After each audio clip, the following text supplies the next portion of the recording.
Pourquoi prenons-nous les chemins qu'on emprunte? Est-ce le hasard ou la destinée qui nous guide? Il existe une chose qui m'a toujours intrigué. Pourquoi l'être humain passe-t-il autant de temps à se diviser? Par la couleur de peau, par la nationalité, par la religion, par la langue, par les idées politiques, parfois même par une simple équipe de football. Comme si nous avions constamment besoin de tracer une ligne invisible. D'un côté, nous, de l'autre côté, eux. Et plus j'observe le monde, plus je me rends compte que cette manière de penser dépasse largement le racisme. Elle est partout, dans nos quartiers, dans nos écoles, dans nos entreprises, dans nos familles, dans nos pays. Comme si l'être humain avait naturellement besoin d'appartenir à un groupe. Et qu'à partir du moment où un groupe existe, un autre devient automatiquement différent. Avant d'aller plus loin, je voudrais préciser une chose. Aujourd'hui, je vais parler du racisme, mais pas seulement, car je pense que le racisme n'est pas le véritable problème. Il est peut-être simplement l'une des nombreuses conséquences d'un mécanisme beaucoup plus ancien et beaucoup plus profond. Je pense d'ailleurs que beaucoup de personnes découvrent réellement le racisme le jour où elles quittent leur pays. Non pas parce qu'il n'existait pas avant, mais parce que voyager nous oblige à regarder le monde avec les yeux de celui qui devient pour la première fois l'étranger. Et c'est peut-être l'une des plus grandes richesses du voyage. Il ne nous fait pas seulement découvrir un nouveau pays,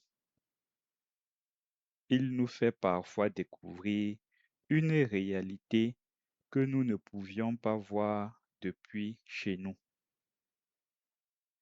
Alors, oublions un instant les couleurs de peau, oublions les pays, oublions les religions et regardons simplement l'être humain. Depuis des milliers d'années, nous vivons en groupe. Le groupe protège, le groupe nourrit, le groupe rassure. Ensemble, nos ancêtres avaient plus de chances de survivre qu'en restant seuls. Mais cette force possédait aussi une faiblesse. Lorsque nous appartenons à un groupe, nous avons parfois tendance à nous méfier de ceux qui n'en font pas partie. Au début, ce n'était peut-être qu'un mécanisme de survie. L'inconnu pouvait représenter un danger. Alors, notre cerveau apprenait à être prudent. Mais aujourd'hui, nous ne vivons plus dans ce monde-là. Et pourtant, une partie de ce fonctionnement semble être restée en nous. Nous continuons à classer les personnes, à créer des catégories, à mettre des étiquettes, comme si comprendre un être humain était aussi simple que de regarder son apparence. Et c'est peut-être ici que commencent beaucoup de nos erreurs. Parce qu'à force de regarder les différences, nous oublions parfois ce que nous avons en commun. Nous respirons le même air. Nous ressentons la même douleur. Nous pleurons les mêmes pertes. Nous cherchons tous à être aimés, à être respectés, à offrir une vie meilleure à ceux que nous aimons. Alors, pourquoi avons-nous autant de facilité à transformer un autre être humain en étranger? Je crois que notre cerveau possède une capacité extraordinaire. Il est capable de reconnaître un visage en une fraction de seconde, de distinguer une voix parmi des centaines, de remarquer un détail que personne d'autre n'a vu. Mais cette capacité possède une faiblesse. Notre cerveau aime classer. Il simplifie le monde. Il crée des catégories. Parce que catégoriser demande moins d'énergie que comprendre chaque individu. Alors, sans même nous en rendre compte, nous utilisons des raccourcis. Celui-ci est riche, celui-là est pauvre, celui-ci est d'ici, celui-là vient d'ailleurs, celui-ci est comme moi, celui-là est différent. Le problème, c'est qu'un être humain ne se résume jamais à une catégorie. Et pourtant, nous continuons souvent à regarder les personnes avant de les connaître. Certaines différences peuvent rester invisibles. Une religion, une opinion politique, une origine sociale, une histoire familiale. Tout cela peut être caché. Mais d'autres différences voyagent avec nous partout. La couleur de notre peau, la forme de notre visage, notre accent, notre nom.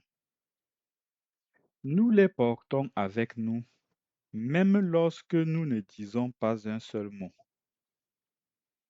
Et c'est peut-être pour cette raison que certaines personnes ressentent davantage le poids du regard des autres. Non pas parce qu'elles sont différentes à l'intérieur, mais parce que leur différence est visible avant même qu'elle ait eu le temps de se présenter. Je pense notamment aux personnes noires, mais aussi à beaucoup d'autres peuples qui, selon leur pays et leur époque, ont été regardés avant d'être écoutés. Il suffit parfois d'un visage pour que certains aient déjà construit toute une histoire, comme si quelques secondes suffisaient à connaître une vie entière. Pourtant, personne ne choisit l'endroit où il naît. Personne ne choisit la couleur de sa peau. Personne ne choisit ses premiers parents. Nous arrivons tous dans ce monde sans avoir participé à ces décisions. Alors, pourquoi certaines caractéristiques deviennent-elles parfois des raisons de juger, de rejeter ou même de haïr? Je pense que la réponse ne se trouve pas dans la couleur de la peau. Elle se trouve dans ce que nous avons appris à associer à cette couleur. Car un enfant ne naît pas en détestant une autre couleur. Il apprend, il observe, il écoute, il reproduit. Comme pour beaucoup de choses dans la vie, les préjugés aussi s'apprennent.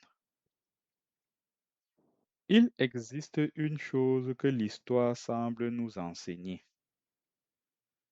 Lorsque tout va bien, la différence devient souvent moins importante. Mais lorsque les crises arrivent, quelque chose change. Le chômage augmente, le coût de vie explose, l'avenir devient incertain et, presque instinctivement, l'être humain commence à chercher une explication. Ou peut-être devrais-je dire un responsable, car notre cerveau déteste le vide. Il préfère une réponse simple à une réalité complexe. Alors, il cherche un visage, un groupe, un nom, quelqu'un à qui attribuer ses difficultés.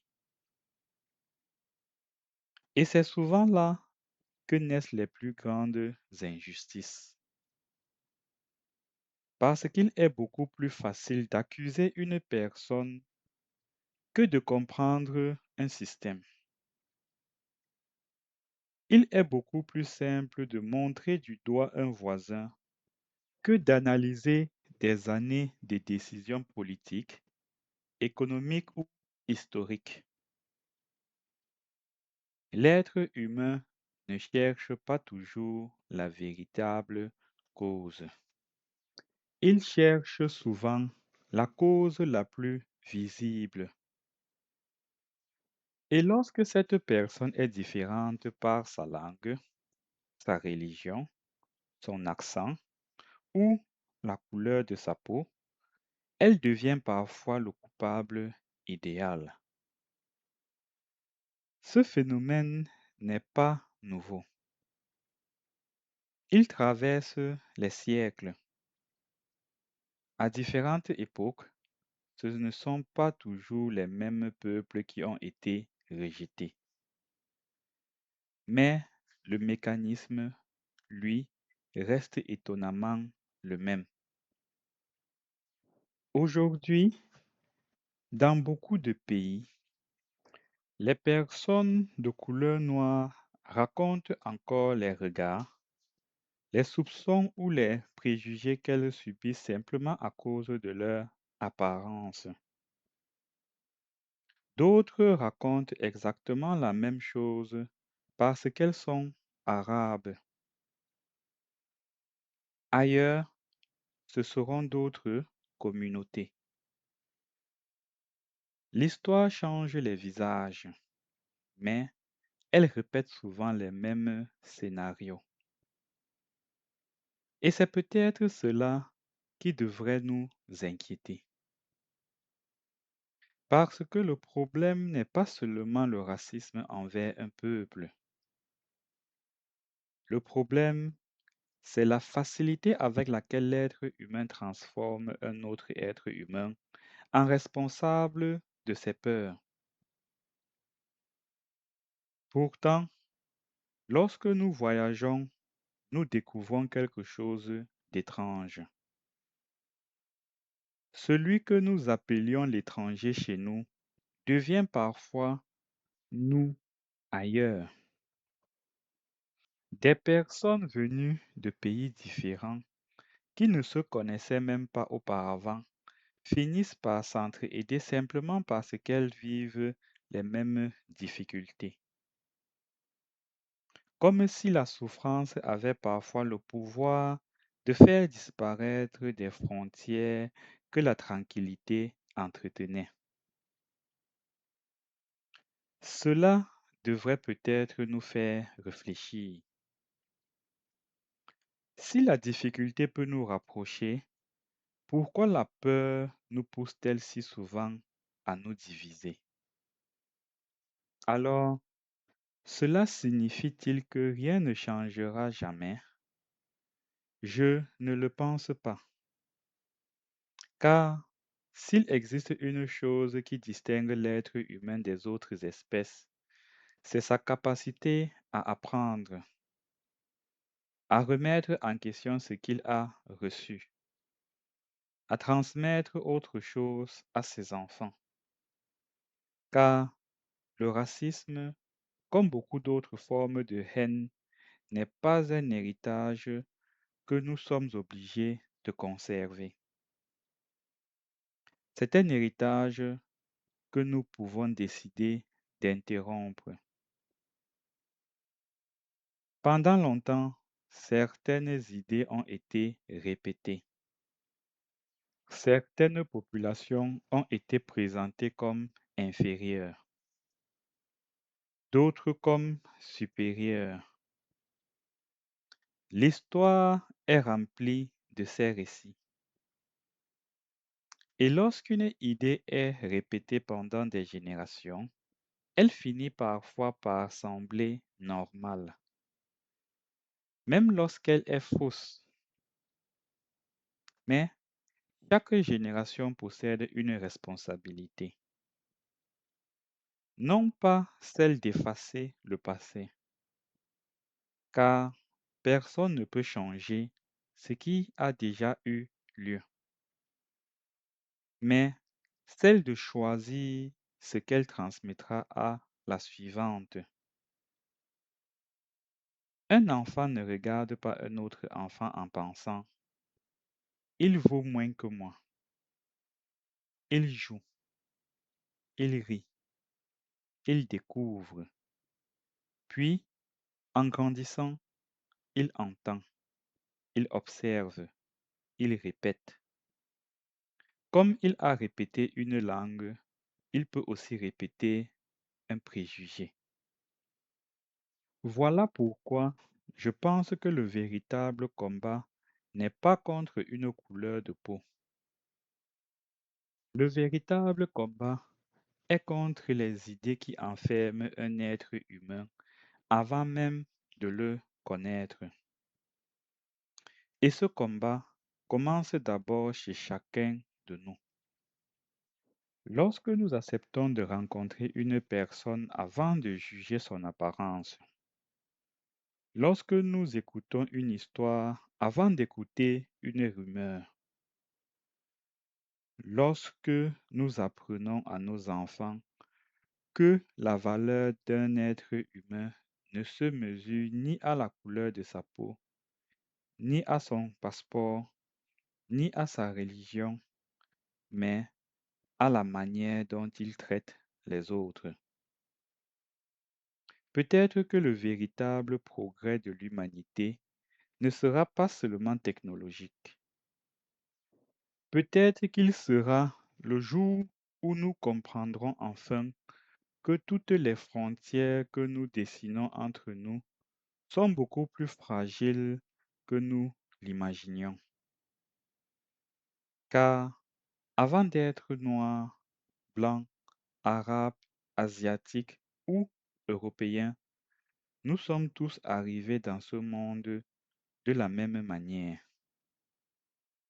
sans choisir notre couleur, sans choisir notre pays, sans choisir notre langue. Et nous le quitterons tous un jour sans pouvoir emporter aucune de ces choses avec nous. Alors peut-être que la vraie question n'est pas pourquoi existe-t-il encore du racisme, mais plutôt qu'est-ce que je transmets, moi, aux générations qui viendront après moi. Si cette réflexion vous a parlé, dites-moi en commentaire quelle est, selon vous, la première chose que nous devrions apprendre à nos enfants pour construire une humanité plus unie. J'aime prendre le temps de lire vos réflexions car elles enrichissent souvent celles de toute la communauté. Et si vous pensez que cette vidéo peut ouvrir un dialogue plutôt qu'un conflit, n'hésitez pas à la partager. Merci de faire grandir cette communauté de réflexion. Le reste appartient à chacun. Oh, oh, oh. Hey, Pourquoi prenons-nous les chemins qu'on emprunte? Est-ce le hasard ou la destinée qui nous guide? Chaque pas compte, chaque souffle nous construit. Yeah.